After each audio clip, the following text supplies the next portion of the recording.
Hey, how's everybody doing? Welcome back to That's That Podcast on YouTube. Now, this is normally something I cover on my other channel. I think I did a video about it when they were kind of sort of I got this now. The other channel's DIY Mississippi Film Works. If you enjoy independent wrestling, go check it out. Got a couple hundred matches on there from Texas, Louisiana, Mississippi, Alabama. And it's not just like little guys people you never heard of. I got Pentagon Jr., I got Jerry Lawler, I got some names on there.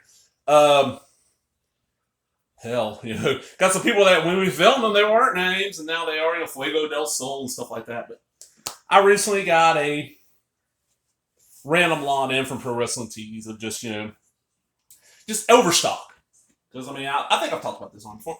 When I go to these independent wrestling shows, I vend out.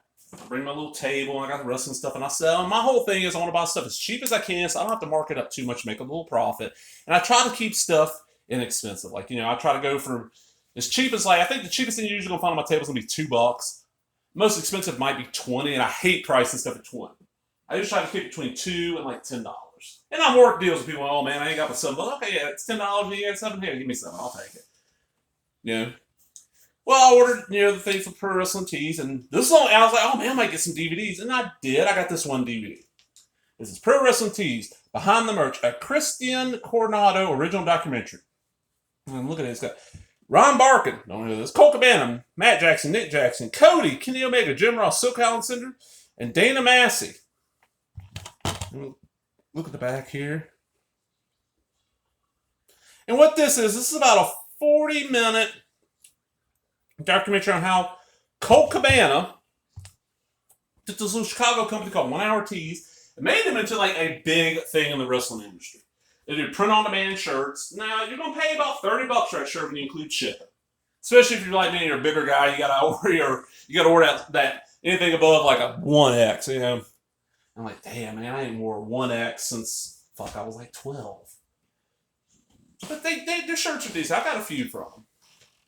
That's this whole thing. It's 30 minutes on that, and it's interesting, but I understand why they sent this over shot, because I don't know who would buy this. Unless they're selling it for like $5, and even then, it's like, I don't know. And a lot of wrestlers, they make a lot of money off merch. You're in an independent wrestling show, you're not, you got a wrestling show, and you see a wrestler that you enjoy their matches, they got merch, it's like, go over and look, see what the hell they got. Drop a couple bucks. I'll be honest with you, most of the independent guys make more money at their merch table than they're going to do being paid to wrestle, because, some of these guys, they might be getting 50, maybe $75 to wrestle. If they're becoming a name, maybe 100, 150, And you factor, okay, they got to drive the show, that's gas. Well, David Show, you're looking at least 2 meals that you're going to have to pay for unless you bring your own food with you. So that's, more money you got to spend. So out of that, let's say they make 100. You're going to drop 20 on gas easy. 2 meals, even if you cheap out, you're looking at what? Another $20? That's $40. So you only made 60. That merch table is where they make their money, and most of the guys and ladies I know that do it, they're fair with the price. Most of them got a shirt, it's $15 to $20. That's a fair price, because they're probably paying between 5 and 10 for that shirt.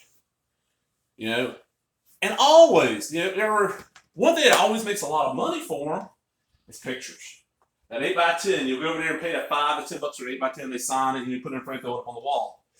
That's where they make a lot of money, because you can get a bunch of 8x10s printed out fairly cheap, and then boom, put a little money in their pocket. That's why at every show, even the shows I've been at, I always make sure, after the show's over, before everybody breaks on the table, I'll go, okay, hey, what you got, man? Okay, I'll get a picture. I always buy something off one of the guys or ladies. Most of the shows I go to, they don't usually have women wrestlers there, so. But yeah, that's unless you find this cheap, just kind of skip it. It ain't nothing spectacular. Let's read the back. Join professional wrestlers Colt Cabana, the Young Bucks, Cody, that's Cody Rhodes, Kenny Omega, and so many more for an in-depth look at the history behind Pro Wrestling Tees, the merchandise powerhouse that changed the way wrestling fans support their favorite wrestlers. Learn how a small local store in Chicago turned into the largest marketplace for professional wrestlers and their families to produce exclusive apparel. Go behind the scenes with owner Ryan Barkin as he highlights the secrets to running a successful startup with the staff and diehard wrestling Benjamin along for the ride. Now, I was wondering when I saw it, man, it's gonna be a burnt disc. No, it's a pressed disc. Now, word of warning, if you don't want to see Joey Ryan, don't watch this. Joey Ryan does pop up in this. This is before all the stuff came out. And they're not going to go back and re-edit this documentary. I'm sure they didn't sell me. That's probably why they're throwing them in the grab bags. The other stuff I got in the grab bag was worth it. After all, so I was like, okay, man, I wasn't going to open it. I was like, I'll throw it on the table. So I was like, let me go check this out. Man, this is going to, I don't know what I'm going to do with this. I'm throwing it out there right now. Anybody watching, if you want this, just let me know. If you're local, you're going to be a show, just let me know. I'll give this to you because I'm never going to watch it again. I don't know. It wasn't that, there was no need for this documentary. I mean, I'm sorry, but it was like 40 minutes tops, maybe 45. Come on, give me an hour. Give me an hour and a half. No. Oh, well. No. I'm out, everybody. Remember, if you enjoyed that, give me that thumbs up, leave a comment, subscribe. All the other bullshit. Talk to everybody later. Bye-bye.